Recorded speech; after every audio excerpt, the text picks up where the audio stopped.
kalau saya lalui ini dan akhirnya saya menyengsarakan kepada keluarga atau suami dan anak saya, mungkin saya berhenti saja. Doanya udah kayak gitu.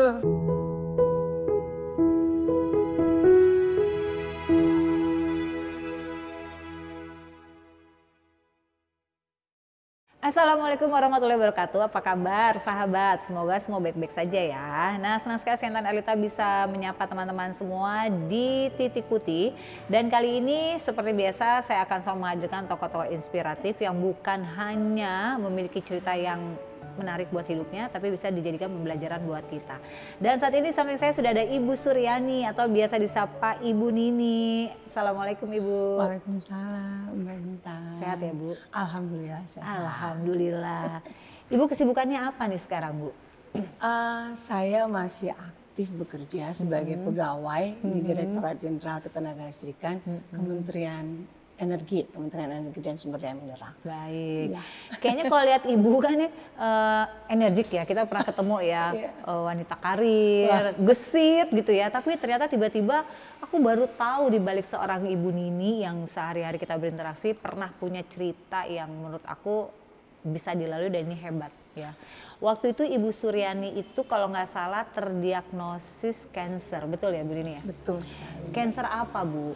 Namanya karsinoma nasofaring, yaitu kanker yang berada di area THT, Mbak Intan. Jadi kita punya rongga di belakang hidung, di atas tenggorokan yang bersimpang dengan kuping, dengan telinga ya. Ada rongga di situ. Nah itu kalau kansernya berarti ada sesuatu di situ. Gitu, jadi namanya itu area nasofaring. Nasofaring ya. Nasofaring. Itu jenis kanker yang di mana-mana sih kanker menakutkan ya, gitu. Tapi kan yang kita tahu dan umum gitu ya. Biasanya kalau perempuan yang ditakuti adalah kanker di area payudara dan kanker serviks gitu ya. Betul. Tapi ini ternyata ada satu kanker yaitu kanker nasofaring. Itu waktu Ibu didetek itu berapa, inget nggak Bu? Itu sebenarnya di tahun 2017 ya. 2017. Sebenarnya di tahun 2017 itu saya orang yang aktif ya Mbak Intan ya, mungkin karena saya masih bekerja ya. Kebetulan kalau di Direktorat Jenderal kita tuh kan Direktorat Teknis, jadi kita mobile sekali, mungkin bisa ke daerah itu dalam sebulan itu bisa berapa kali gitu ya. Memang sering naik pesawat, artinya pergi ke luar kota yang naik pesawat yang kita mungkin selalu suka bahwa tiba-tiba kena tekanan kan di kuping kita suka kayak budek lah ya gitu, betul. Kayak ada angin gitu ya. Betul, iya. Pertama sekali ketika kita, mungkin kalau yang normalnya orang ketika dia terbang terasa budek, begitu udah turun dia nelan ludah, itu hilang lagi, atau dia minum hilang lagi. Nah waktu itu saya terbang padahal cuma jarak pendek ke Palembang ya, terus tiba-tiba begitu saya sudah turun tidak hilang, sampai saya 2 hari di sana tetap tidak hilang. Masih kayak dengung nggak sih Bu? Kayak dengung gitu ya Bu Nini ya? Iya, kayak budek gitu, budek sementara lah ya gitu ya. Sementara jauh, kita mendengar tuh kayak suara jauh sekali gitu ya. Nah jadi saya tunggu lagi, saya balik lagi ke Jakarta itu kan tambah tidak nyaman gitu, karena kan saya terbang lagi gitu, tambah tidak nyaman. Tapi begitu saya sampai ke Jakarta, saya langsung pergi periksa. Oh gitu, langsung? Saya karena nggak nyaman kan, pendengaran jadi kayak berkurang kan. Betul, dan malah kalau saya tutup kuping saya sebelah kanan itu, dia kan terasanya paling sakit di sebelah kiri, saya sudah tidak dengar apa-apa gitu. Oh jadi udah sempet nggak dengar apa-apa tuh? Sudah, iya. Tapi kalau saya masih buka kuping kanan masih kedengaran. Dan saya tuh juga ini ada apa gitu, pastinya ke THT kan gitu. Nah di dokter THT yang pertama saya periksa di dokternya, dia lihat melalui ini, wah sepertinya ada cairan yang terperangkap di kuping Ibu. Apa Ibu waktu lagi pilek naik pesawat? Kebetulan iya gitu. Biasa gitu Bu, jadi karena tekanan udara kayak lendir yang kita pilek itu dia mengendap di kan salurannya itu ada kayak rongga-rongga. Oh ya gitu. Terus saya diberi obat, tapi saya lihat tuh berapa hari, mungkin sekitar seminggu itu tidak ada perubahan yang signifikan ya. Saya kan Masih masih sakit? tidak nyaman ya. Itu hanya kurang dengar atau ada rasa sakit, Bu? Ada, pasti tidak nyaman, tapi dan masih tidak nyaman saja terasa. Dan saya mencari dokter ya second opinion gitu ya. Saya karena tadinya tuh saya tinggal di daerah Cibubur, Mbak Intan, jadi akhirnya tuh saya pindah lah mungkin di dokter di Jakarta. Saya pikir rumah sakitnya agak lebih besar. Saya coba ke situ, saya konsultasi, dia lihat, oh iya mungkin ini, tapi kita beri obat dulu ya Bu. Tapi mungkin kalau bisa saja karena itu sudah terperangkap, kemungkinan ya memang harus ada namanya itu area tertutup ya, mungkin nanti ada semacam operasi. Apalah udah begitu bahasanya, gitu. iya. Tapi mungkin kita treatment dulu. Oke, saya ikutin kan gitu. Saya diberi obat, kemudian juga ada dimasukkan lewat hidung gitu. Saya hanya lihat perubahan serak sedikit gitu. Dan udah mulai sakit di belakang kepala saya. Oh, udah mulai ada sakit di kepala ada belakang. Sakit di belakang. Jadi bukan kepala. hanya kurang dengar ya. Saya pikir, dan itu saya ngomong dengan dokter Tete, dan iya karena dia masih tetap terfokus hanya di telinga ini, di kuping ini gitu. Saya berinisiatif aja juga ke dokter internis ya. Karena waktu itu mungkin kebetulan ketika itu saya berat badannya lumayan, Mbak Intan, hampir 82. Pada waktu itu. Artinya tuh ketika saya ke dokter internis dibilangnya mungkin ibu kelebihan berat badan, mungkin juga kayak kolesterol atau apa gitu. Sebenarnya kolesterol nggak terlalu tinggi, cuman kenapa ini selalu sakit ya dok? Mungkin ibu mulai ini turun berat badan, diet. Karena saya udah nggak bisa tidur, saya sepertinya diberi ada semacam obat tidur, mungkin untuk 10 hari gitu. Nggak bisa tidur karena udah mulai sakit mengganggu ya berarti sakitnya itu seperti sakit terus dok. Kalau mungkin migrain kan hanya tumbuh sekali-kali, dan itu tuh sakit sekali, sakit kayak kita dicubit nggak dilepas-lepas, Gitu, tapi itu di belakang kepala. Dan karena memang dikasih tuh obat dan saya bisa tidur, ketika obatnya habis karena berulang lagi, saya pikir ini apa gitu ya. Karena obat udah habis nih gitu ya. Saya pikir apa, ke mata apa. Jadi akhirnya saya berpikir, karena yang merasakan tubuh kan adalah kita. Betul. Saya akhirnya tuh Mbak Intan, saya hanya berinisiatif sendiri. Saya pergi ke mau general check up, mau periksa semua. Saya nggak bawa rujukan atas inisiatif diri sendiri karena merasa ada sesuatu ya. Ini. Tapi ini berarti pelajaran buat aku dan juga para sahabat ya. Kalau tubuh ada alarm tuh jangan dibiarin ya. Betul Mbak Intan, makanya saya gini, karena saya pikir ya saya insya Allah sakit saya selama ini cuma pilek. Saya itu bukan mungkin alhamdulillahnya saya tuh tidak pernah ya sakit itu, hanya mungkin pernah kena DBD dulu sekali gitu. Itu kan lebih ini ya. Dan saya nggak pernah yang sakit-sakit yang tiba-tiba berat gitu ya. Nggak ada gitu. Ya sakit saya dan pusing pun saya jarang. Saya begitu, saya tuh walaupun mungkin saya gendut tapi saya bugar, saya pikir ya, karena saya tuh aktif, karena fit saya lah ya, aktif fit, ya. Karena saya mungkin sebenarnya saya bilang saya gendut, saya bawaan orok karena saya mungkin udah gede dari lahir gitu saya pikir. Sampai waktu itu akhirnya memutuskan general check up nih. Saya general check up dan saya pergi tuh di Lakespra itu kebetulan. Saya pikir ya mungkin kayak bos di kantor itu sering check up di situ. Kalau nggak, kita sebenarnya di kantor ada jatah selalu, kita tiap tahun itu ada check up. Cuman kan yang sangat normatif ya, mungkin kayak jantung, gula darah, ya, yang ini. Jadi biasanya semuanya hasilnya baik-baik aja. Mungkin kolesterolnya agak tinggi, ibu agak kurang. Cuman seperti itu gitu. Maksudnya jantung baik-baik aja. Cuman mungkin ini. Nah, tidak ada hal-hal yang perlu ditindaklanjuti gitu ya. Nah karena ini saya pergi di situ dan saya minta periksa semua neurologi, saya minta diperiksa juga gitu. Ketika saya diperiksa, ketika di bagian THT, dokternya tanya, ibu ada keluhan apa? Kebetulan saya lagi memang keluhan ke THT dok, karena ini di kuping begini, saya ada ini semacam. Lalu saya diendoskopi dok. Sebenarnya waktu saya di dokter saya itu juga diendoskopi, dimasukkan sesuatu kamera ke dalam lubang hidung ya. Dokter yang dokternya kan TNI gitu ya. Maksudnya itu yang TNI. Saya juga kalau saya udah menjerit, dia langsung bilangin ibu relax gitu kan. Dan saya pikir kan dia tuh agak tegas, ibu jangan ngelawan, ibu coba jadi agak nakutin bagi saya. Mungkin maksudnya gini, jadi saya lebih nurut gitu ya. Mungkin kan kalau dokter tentara agak no mercy gitu ya. Jadi dia jauh. Jadi karena dia harus pasti dapat ya. Begitu dia lihat, terus dia bilang ini apa? Begitu dia ngomongnya apa, saya kan sebenarnya lihat di kamera. Itu apa dok? Itu lendir dok. Bukan, ini masa. Itu apa dok? Tiba-tiba berdarah memang. Mbak Intan berdarah dengan ini berdarah, ini ada massa, ini ada massa. Ibu setelah saya selesai dari dia langsung bilang saya kayak gini, ibu harus CT scan. Langsung tuh ya? Iya, kata dia gini, karena di paket saya tuh nggak ada CT scan. Ibu harus CT scan ya, tapi ini nggak ada dalam paket ini. Ibu jangan tunda lagi, ibu harus CT scan. Dia selalu bilang itu karena saya sebenarnya kan mau ngurutkan lagi, menyelesaikan saya bagian yang lain. Segera, ibu CT scan. Begitu saya dikasih pengantar, tulisannya itu suspek KNF. Saya apa itu suspek KNF namanya itu? Saya langsung pulang-pulang saya googling.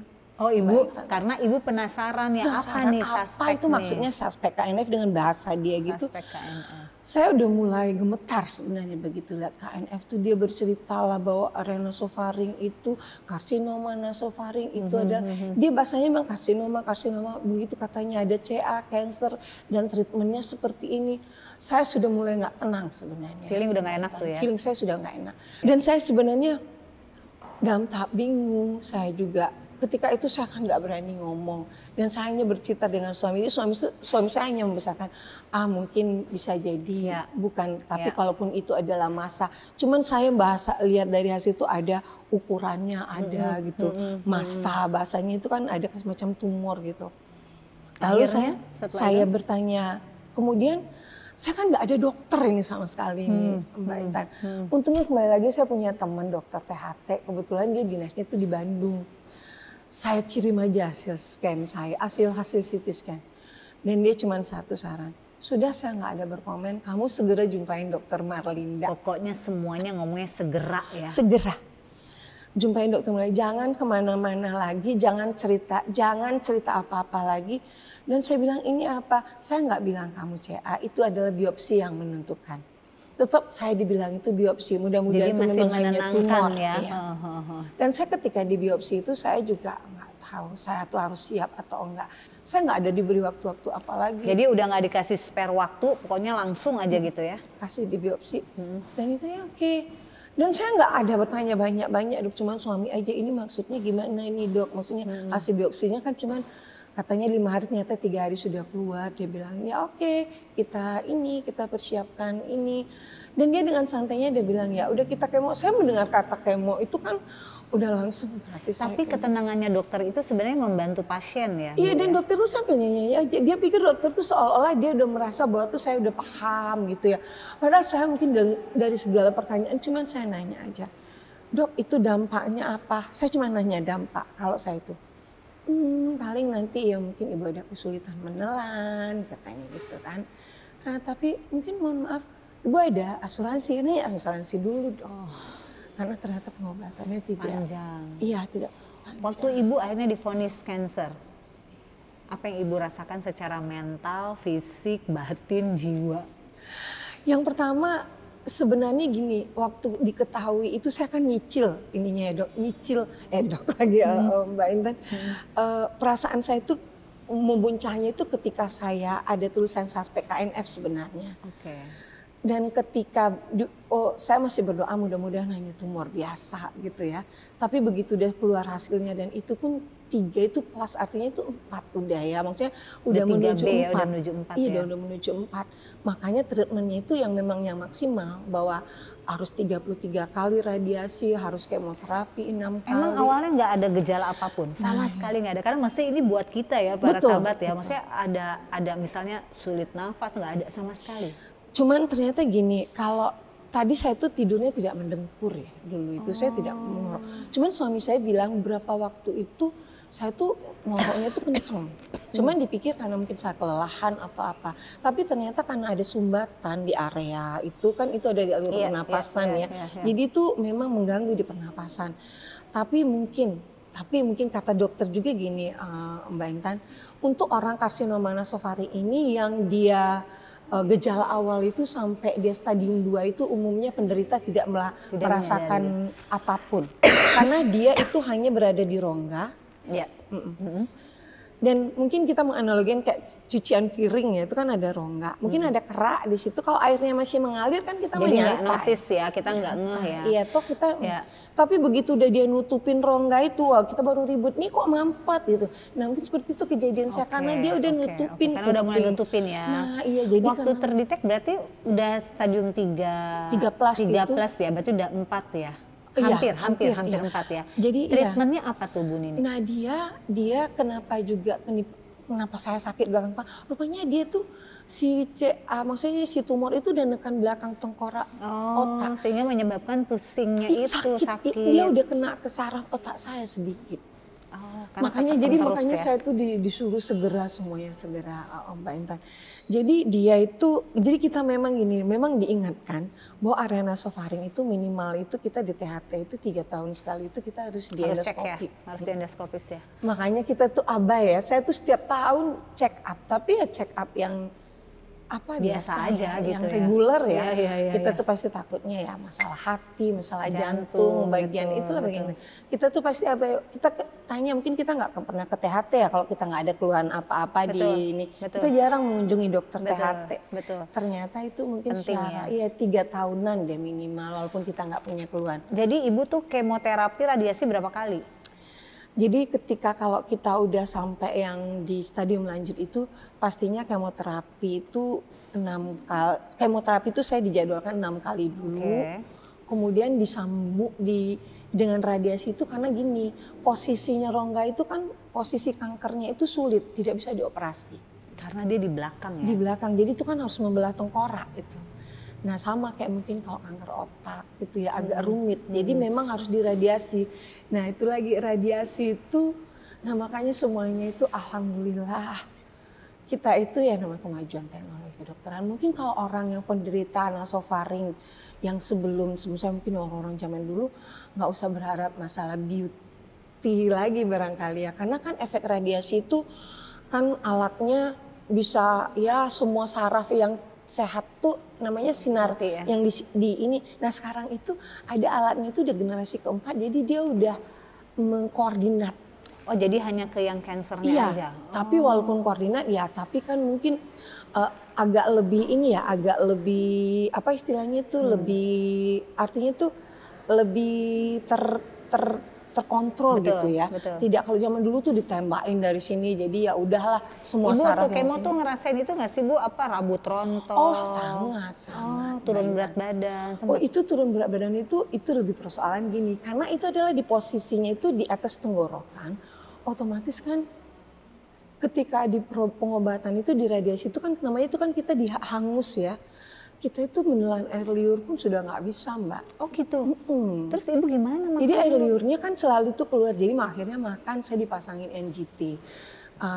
Selang lewat hidung. Jadi, berapa tahun tuh Bu?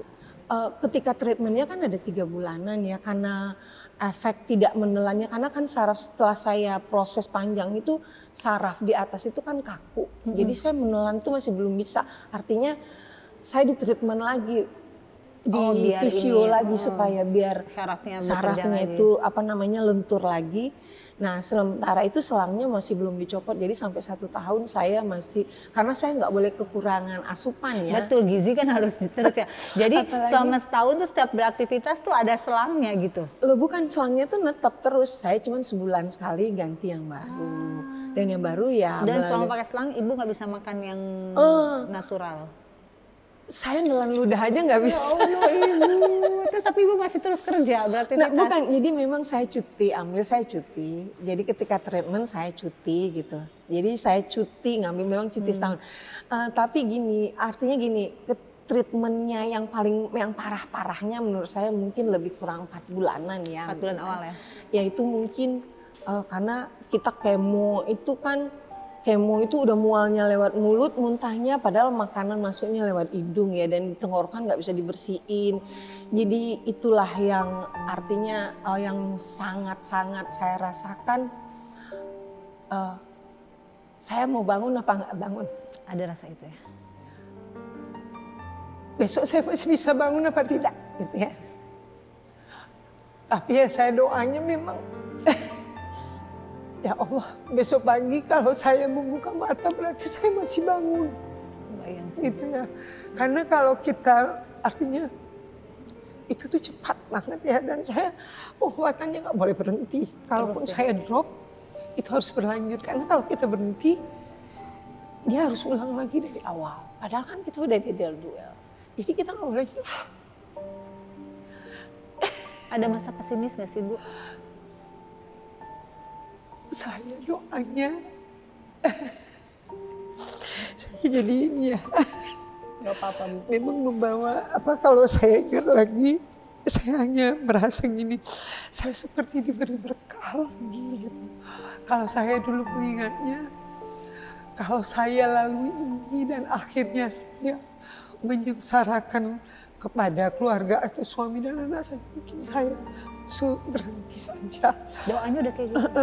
Tapi saya berdoanya semoga kalau saya dibuka mata dan saya merasa kekuatan, berarti saya masih diberi kekuatan.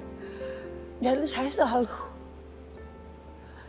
selalu berpikir ini, awalnya kalau ada saya menghilangkan semua pikiran yang buruk. Saya nggak mau, nanti ini bagaimana, enggak. Saya cuma, pokoknya sekarang saya itu konsen saya berobat.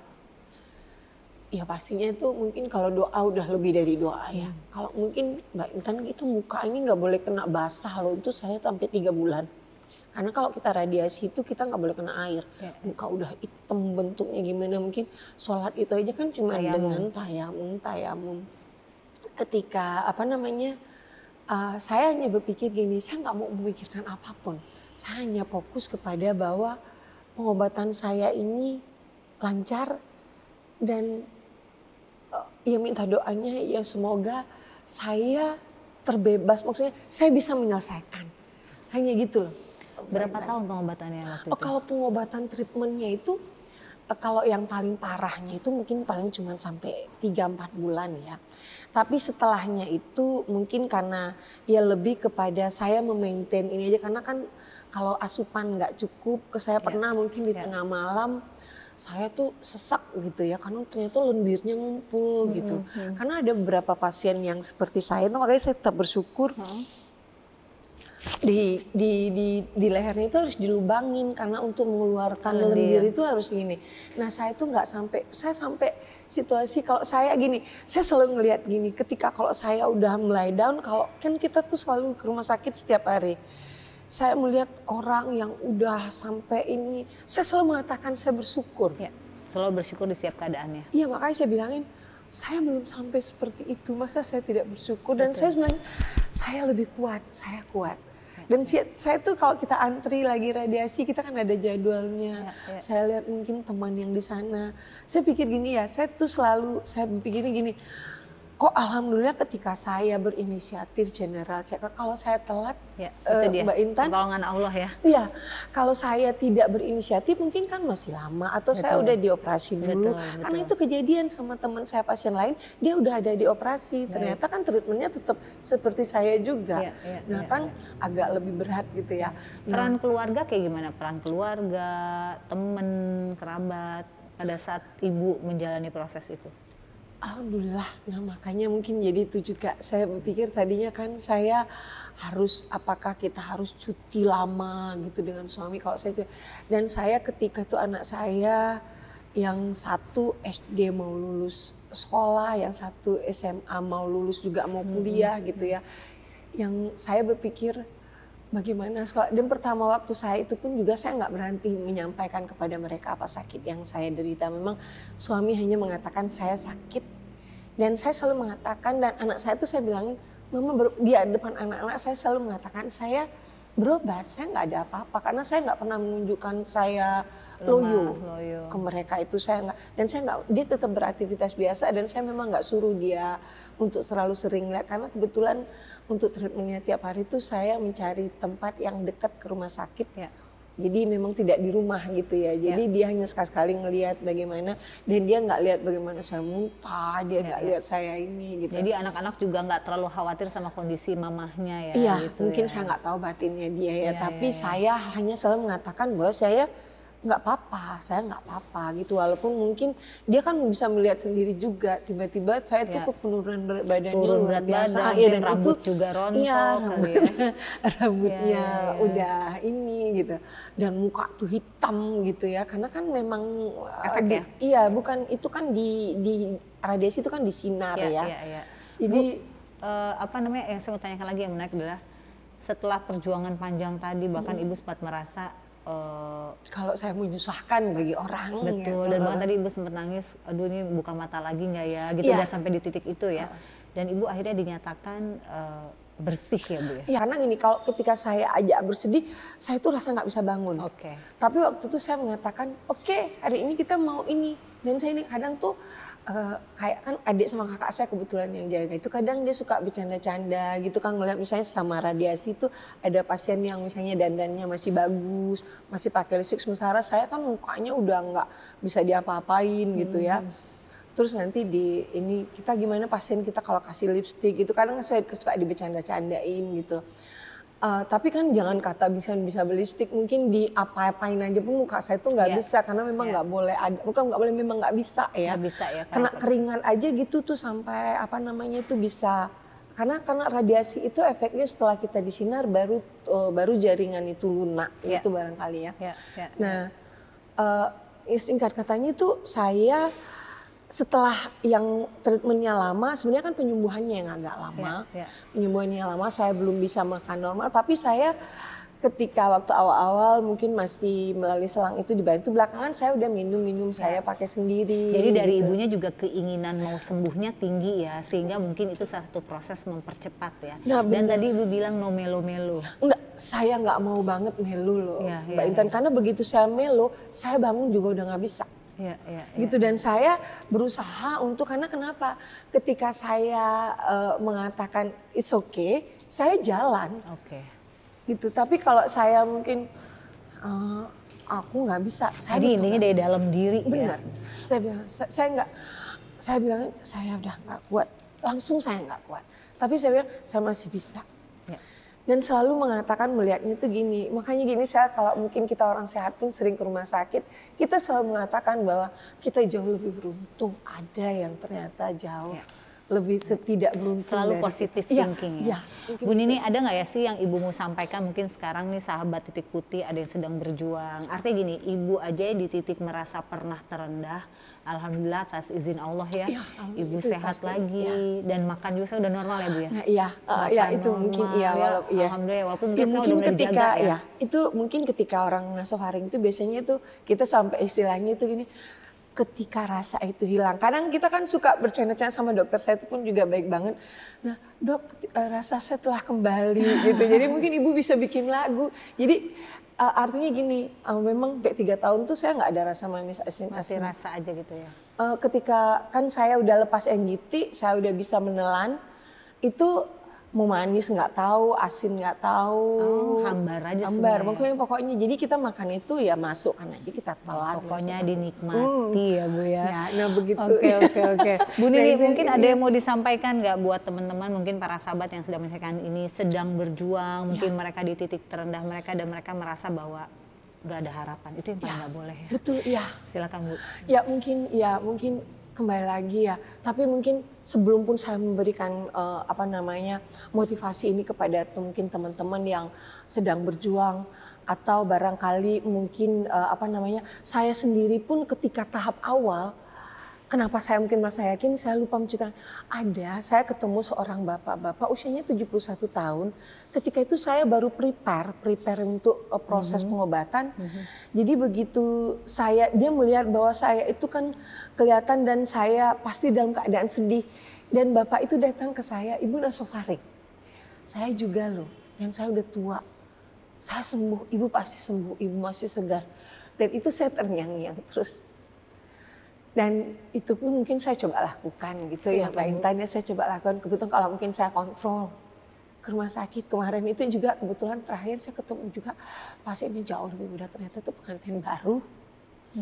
Begitu saya lihat, saya juga lihat istrinya itu duduk seperti gimana, dan ada di orang tuanya ada, karena saya lihat mungkin masih muda banget ya, karena baru saya dapat cerita karena saya langsung datangin, Mas insya Allah sembuh, saya bisa loh Mas, masih muda gitu. Jadi saya langsung teringat Bapak yang itu dia dari Aceh beliau. Jadi dia, Ibu pasti bisa, saya bisa loh, saya bisa. Jadi saya mungkin saling memberi semangat, itu mungkin saya pikir penting ya. Tapi yang paling penting mungkin memang kita berpositif itu bahwa mungkin kita mengingat toh artinya itu mungkin kayak saya perbandingannya, aduh kakek itu bisa masa saya nggak bisa. Selalu positif. Satu ya. itu ya, dan yang kedua kalau setiap ketika kita treatment yang sampai itu saya masih ada kesadaran, berarti itu saya masih bangun, berarti itu saya masih bisa. Jadi saya tuh selalu mencoba bilangin, kadang mungkin ya kadang saya juga gini kayak suami saya tuh nggak bisa. Saya bilang kalau saya bilangnya saya bisa, berarti saya bisa, jangan disangsikan. Jadi emang dari diri ibunya ya. Iya. Saya cuma gitu, mungkin kadang kita kan juga mungkin biasa barangkali dari apalagi barangkali suami, saya juga mulai terasa banget tuh dia yang selalu saya, dan itu saya bilangin kalau saya bilangin saya bisa, berarti itu bisa. Kalau memang nanti saya akan bilang saya nggak bisa. Berarti gitu. ibu dari kemauan dari dalam dirinya betul, tuh sangat besar ya, dan mungkin ini yang harus dicontoh oleh para sahabat ya. Nah iya. Oke, Ibu terakhir mungkin ada sampaikan buat keluarga. Nah ya yang pasti selalunya itu saya bersyukur ya Mbak Intan, artinya gini, mungkin kayak suami pastinya itu ya kalau saya balik-balik lagi ketika saya sakit itu sebenarnya mungkin ada peluang-peluang dia yang untuk di dalam di karirnya segala macam, itu kan dia memang coba karena mungkin harus memahami, dia harus fokus ke saya gitu ya.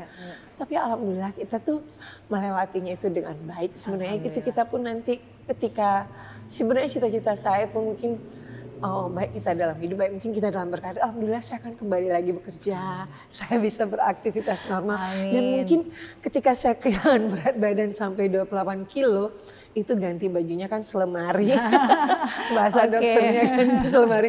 Tapi belakangan mungkin juga ya sebilangin itu kembali lagi ya, jangan gendut lagi ya, nggak gendut. Tapi mungkin walaupun nggak ini ya, tapi so far ya artinya itu mungkin pelan-pelan tuh lemarinya sepertinya berganti lagi kalau kata anak yang saya penting begitu. sehat ya. Ya semuanya sebenarnya sehat, dan mungkin intinya tetap sekali lagi saya bilangin support keluarga itu luar biasa. Dan yang satu lagi kita memang butuh support, tapi yang paling penting menurut saya harus dari diri kita. Bahwa kita bilangin kita harus bisa. Kalau kita bilangin kita harus bisa, dan yang bisa memilahnya pasti diri kita sendiri. Bu Nini, terima kasih banyak sharingnya. Buat saya pribadi, saya mengambil banyak pelajaran dari Bu Nini, dan mudah-mudahan ini jadi amal kebaikan Bu Nini ya. Karena kita nggak pernah tahu nih apakah para sahabat di luar sana lagi berjuang dengan hal yang sama walaupun berbeda case-nya. Kalau kita saat ini berada di titik terendah, jangan pernah menyerah karena harapan itu selalu ada.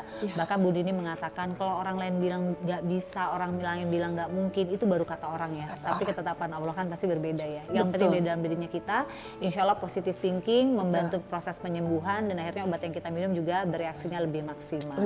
Baik, terima kasih Bu Nini atas waktunya. Mbak Intan. Semoga sehat selalu buat Bu Nini, buat saya, dan juga buat seluruh tim Titik Putih ya. Baik teman-teman, ini waktu kita pamit, dan jangan lupa ya untuk kalian klik tombol subscribe, kemudian like dan juga komen, dan jangan lupa juga teman-teman ambil soal pelajaran baiknya dari setiap episode di Titik Putih. Sampai ketemu lagi. Assalamualaikum warahmatullahi wabarakatuh. Waalaikumsalam warahmatullahi wabarakatuh. Terima kasih.